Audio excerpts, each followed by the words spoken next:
first novel, Hush Hush, was published in 2009 in a youth collection. It was an incredible success. Do you define yourself as an author for young adults? And who do you think is your reader in terms of age and gender?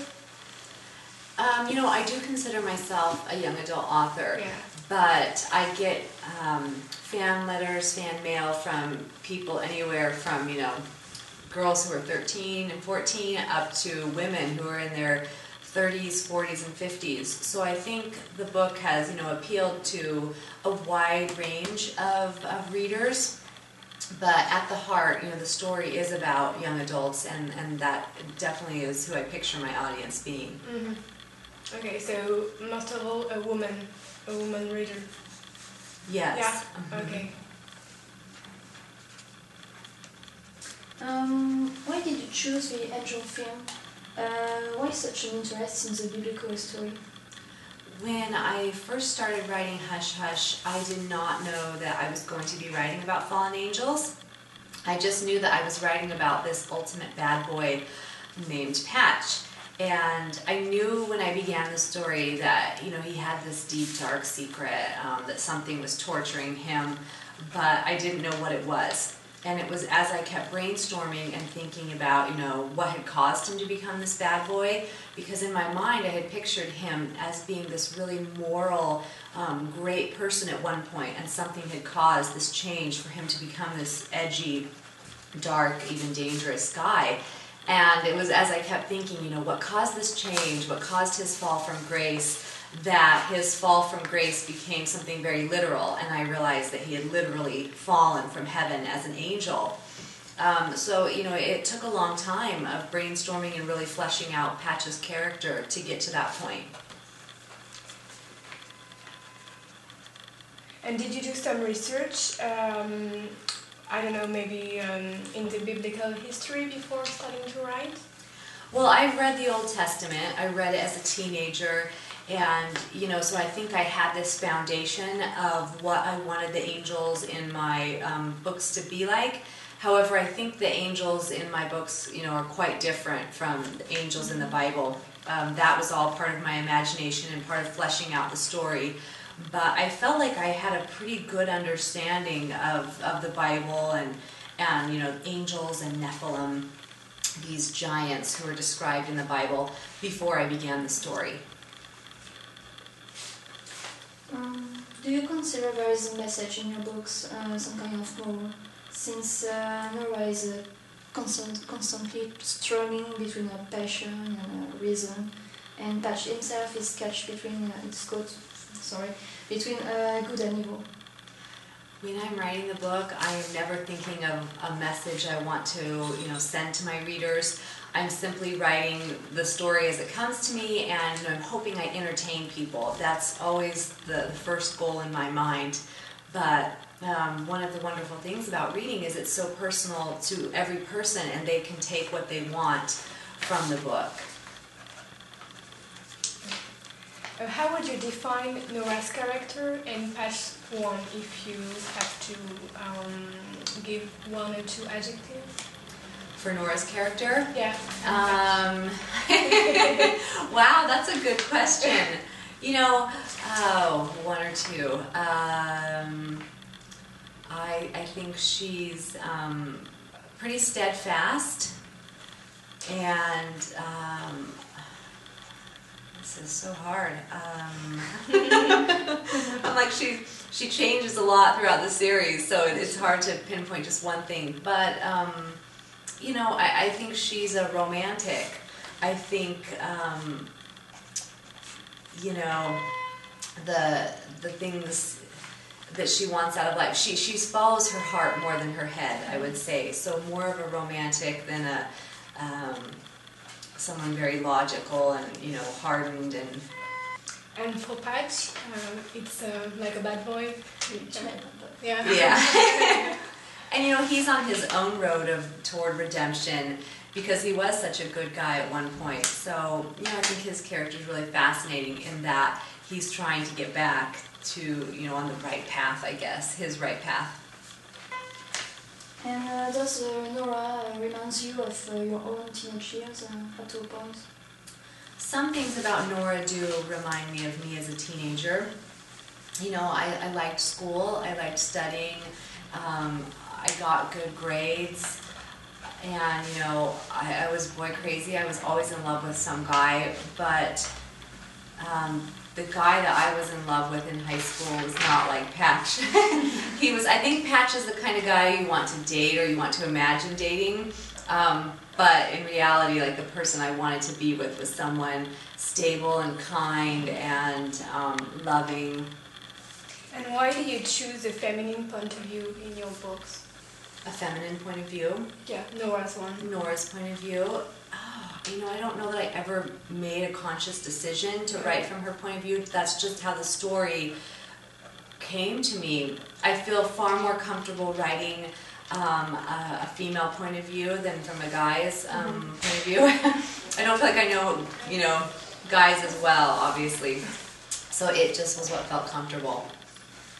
Are there themes you refuse to talk about in your books, such as maybe sexuality? Or any themes I want to... You refuse to talk about some kind of taboo or something?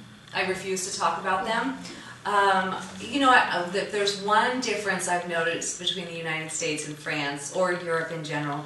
I think Europe is far more liberal than the United States, and you know, of course I keep in the back of my mind that I'm writing for teenagers, and I don't want to write about anything that I wouldn't have done during my own teenage years, I guess. And so I hint at it, and I definitely put the you know, the romance and the love there, but I leave it up to the reader to kind of develop deeper in their mind where they think things are going. Okay. What kind of reader are you? Do you read young adult literature for your pleasure?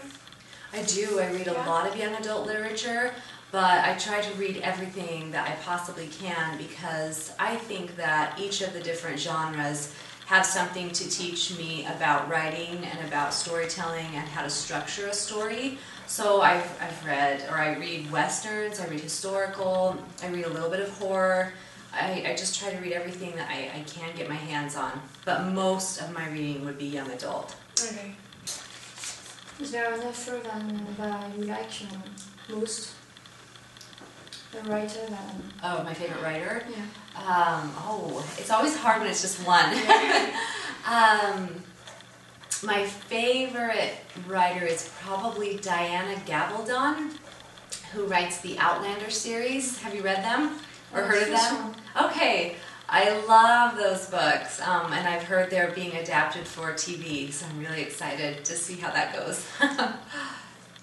Thank you That was very much. great. Thank you. Thank you. Lots of questions I've never had before, so thank you so much. That's great.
too. So thank